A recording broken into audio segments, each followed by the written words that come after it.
New ইয়র্কের Manhattan থেকে আপনাদেরকে স্বাগত জানাচ্ছি আমি খালেদ মুহিউদ্দিন। বাংলাদেশের রাজনীতিতে নানা ধরনের পরিবর্তন দেখা যাচ্ছে হচ্ছে বাংলাদেশের সমাজনীতিতেও নৈতিকতা, ধর্ম এবং নানা বিষয় নিয়ে নানা আলোচনা চলছে। এসব নিয়ে কথা বলার জন্য আজ আমাদের সঙ্গে রয়েছেন তাহরিকে খতমে নবুয়ত বাংলাদেশের আমির জনাব আল্লামা মুফতি ডক্টর সাইয়েদ মোহাম্মদ এনায়েতুল্লাহ আব্বাসী ও সিদ্দিকী। ডক্টর আব্বাসী, আপনাকে আমাদের অনুষ্ঠানে স্বাগত জানাই। আপনি আমাদেরকে সময় দিয়েছেন, সেজন্য আমাদের কৃতজ্ঞতা এবং শুভেচ্ছা জানাবেন। ধন্যবাদ, আপনাকেও স্বাগত জানাচ্ছি এবং দর্শক মন্ডলী যারা আছেন তাদেরকেও অভিনন্দন জ্ঞাপন করি। আমাদের সাথে আরও থাকছে জামায়াত ইসলামের আমির ডক্টর শফিকুর রহমান আমাদের সঙ্গে আজকে আছেন। তাকে আমরা স্বাগত জানাই। তিনি আমাদের সময় দিয়েছেন, তার এই চরম ব্যস্ততার মধ্যেও তিনি আমাদের সাথে যুক্ত হয়েছেন এবং অনেকগুলো বিষয়ে তিনি যুক্ত আছেন নানা রকম কারণে, তবুও আমাদের তিনি সাথে আছেন, সেজন্য তাকে আন্তরিক ধন্যবাদ ও কৃতজ্ঞতা জানিয়ে আজকের অনুষ্ঠান শুরু করছি। ডক্টর শফিকুর রহমান, আপনাকে আন্তরিক ধন্যবাদ এবং কৃতজ্ঞতা, আমাদের সাথে আপনি যুক্ত হয়েছেন। ডক্টর আপনাকে এবং ঠিকানা পরিবারকেও ধন্যবাদ আমার পক্ষ থেকে। জি, ডক্টর শফিকুর রহমানের আজকে একটি গুরুত্বপূর্ণ মিটিং আছে, সেজন্য আমরা তাকে ছেড়ে দিব দ্রুতই, কিন্তু আমরা কিছু প্রশ্ন আপনাকে জাতীয় আন্তর্জাতিক সব জায়গা থেকে একটু করতে চাই। আপনি আশা করব যে আমরা অনেকগুলি প্রশ্নই আপনাকে আজকে করতে পারবো। আমরা শুরু করছি। আপনি সম্প্রতি এক ভাষণে বলেছেন, আরেকটা প্রসঙ্গে যাই, যে সেই গণতন্ত্র হালাল যার মাধ্যমে আল্লাহর বিধান কায়েম করা যাবে, বুলেট নয় ব্যালটের মাধ্যমে যেতে হবে। এটা আপনি বলেছেন হাদিসের রেফারেন্স দিয়ে। আপনার এই বক্তব্যের প্রতিবাদ করেছেন মুফতি ডক্টর সাইয়েদ মোহাম্মদ এনায়েতুল্লাহ আব্বাসী ও সিদ্দিকী। রোববার ফেসবুক এক পোস্টে দাবি করেছেন যে তিনি হাদিসের সুস্পষ্ট অপব্যাখ্যা করেছেন। আপনি এক লাইনে আবার একটু ব্যাখ্যা দিবেন কিনা? আমি হাদিসের দেই নাই। আমি বলেছি যে ডেমোক্রেটিক যে প্রসেসটা, এটা রাসূল করিম সাল্লাল্লাহু আলাইহি সাল্লামের পরে যারা রাষ্ট্র পরিচালনা করেছেন খোলাফায়ে রাশিদিন, তাদের সময় ছিল এবং এটা বাস্তবতা আমরা সবাই জানি। হযরতে ওমর খুতবা দিতে দাঁড়াইছেন, সাধারণ মুসল্লি বলছে আমি আপনার খুতবা শুনবো না। কেন শুনবেন না? ওই যে আমরা কুশাগার থেকে কাপড় পাইলাম, আমার কাপড়ে লম্বা জামা হইলো না, আপনারটাই লম্বা জামা হইলো কেমনে? এই তো সেম কাপড় দেখতেছি। তখন তিনি তার ছেলে আব্দুল্লাহ ইবনে ওমরকে বলেছিলেন, বাবা তুমি এবার জবাব দাও। তিনি দাঁড়াইয়া বললেন যে দেখেন, বাবা তো রাষ্ট্রের দায়িত্বশীল, তার সাথে বিভিন্ন বিদেশি প্রতিনিধি দল আসে, এই রাষ্ট্রের সম্মানে আমি বাবাকে বলেছিলাম যে বাবা আমাদের পোশাক 2 টুকরা করে কাটার দরকার নাই, আপনি অনুমতি দিলে আমি কোষাগারকে রিকোয়েস্ট করতে চাই যে আমাদের 2 পিস না কেটে দিয়ে দেওয়ার জন্য, সেটা দিয়ে আপনি জামা বানাবেন। তো আমার বাবা এবং আমার 2 পিস মিলে উনার 1 পিস হয়েছে এবং তাই উনার জামা লম্বা। তো লোকটা বসে আল্লাহ শুকরিয়া আদায় করে বললেন যে খলিফাতুল মুসলিমিন, এবার আপনি আপনার খুতবা দেন, আমি শুনবো, মন ভরে শুনবো। তো এই দেখেন, এটাই তো বিউটি অফ ডেমোক্রেসি। ওই যে আপনি ফ্রিডম অফ এক্সপ্রেশন বললেন, এর চাইতে ভালো ফ্রিডম অফ এক্সপ্রেশন কোথায় পাবেন আপনি? আমি বলেছি যে না, গণতন্ত্র হচ্ছে এটা কোনো ইজম না, এটা আপনি নিজেও জানেন। গণতন্ত্র কোনো মতবাদ না, it's a way to establish your ism. আপনি যেটা চয়েস করেন, এটা ক্যাপিটালিজম হইতে পারে, সোশ্যালিজম হইতে পারে, কমিউনিজম হইতে পারে, এরকম যেটাই হোক সেটা আপনি করবেন। কিন্তু এটা একটা ওয়ে, এই বাহনের উপরে আপনি চড়ে যাবেন।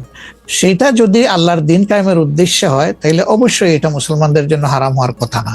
এখন আমার কথার সাথে তো ডিফার করতেই পারেন, উনি একজন লার্নেড মানুষ, আমি তাকে রেসপেক্ট করি এবং কারো ডিফারেন্সটাকেও আমি রেসপেক্ট করি, কারণ এটা না হলে তো আপনার ফ্রিডম অফ এক্সপ্রেশন থাকবে না এবং মাল্টিকালচারাল সোসাইটিও বিল্ড আপ করা সম্ভব হবে না। বর্তমানে যেসব রাজনৈতিক ইসলামী আদর্শে অনুপ্রাণিত রাজনৈতিক দল আছে, জামায়াত ইসলামী সহ, তাদের কাউকে আপনি সহি ইসলামিক আদর্শে অনুপ্রাণিত রাজনৈতিক দল মনে করেন কিনা?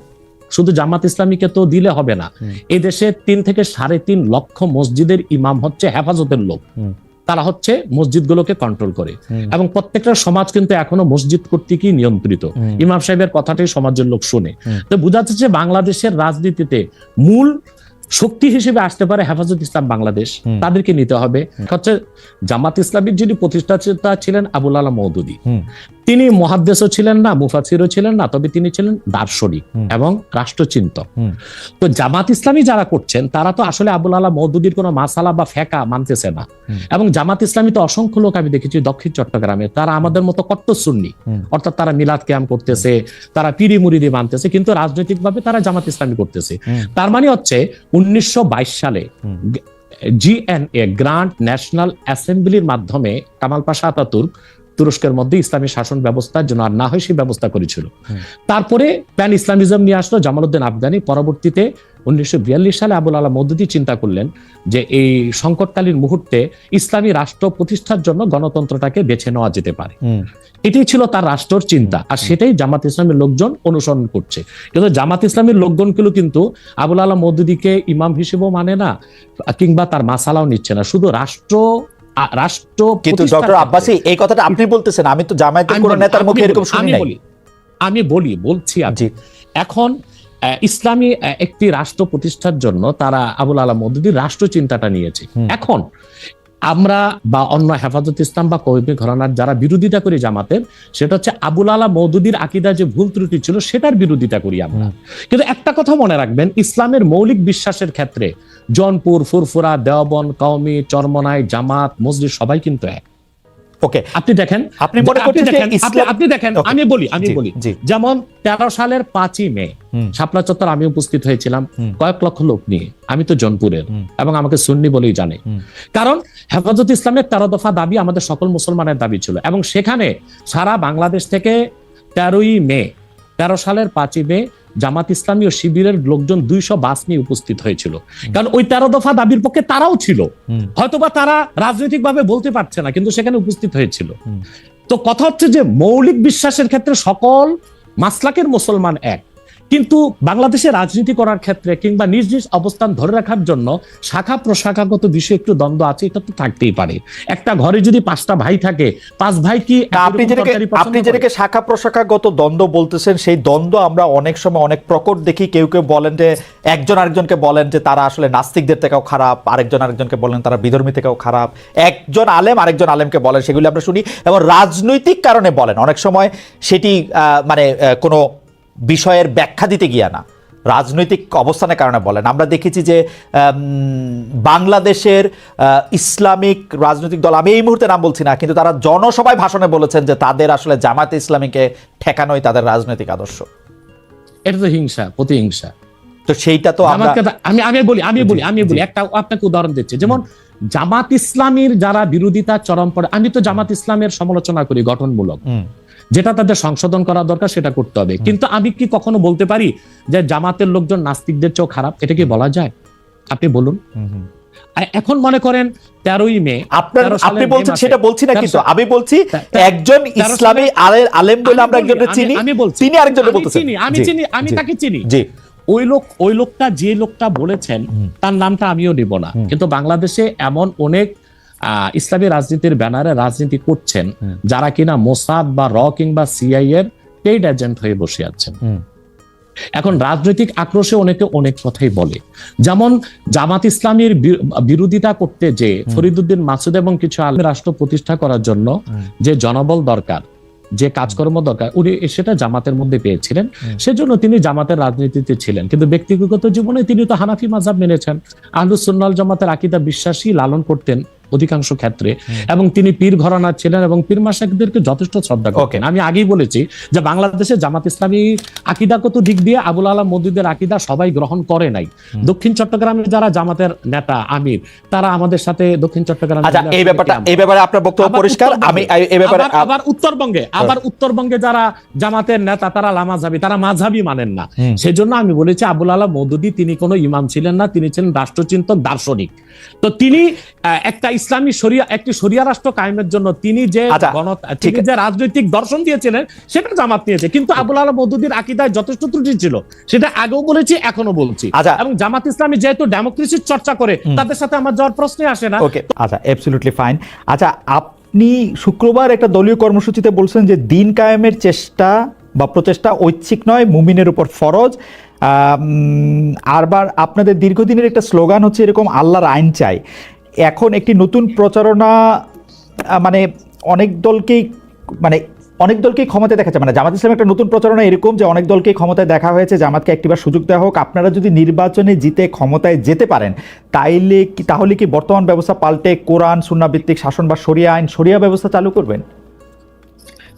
আসলে দেখেন, কোরআন সুন্নাহ ভিত্তিক মানে অনুশাসন যেটা, এটার ব্যাপারে সমাজের পারসেপশনের ভিন্নতা আছে।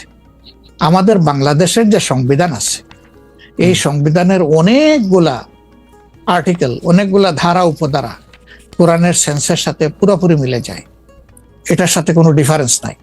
আবার কিছু কিছু ধারা আছে সেখানে কনফ্লিক্ট, কন্ট্রাডিকশন আছে।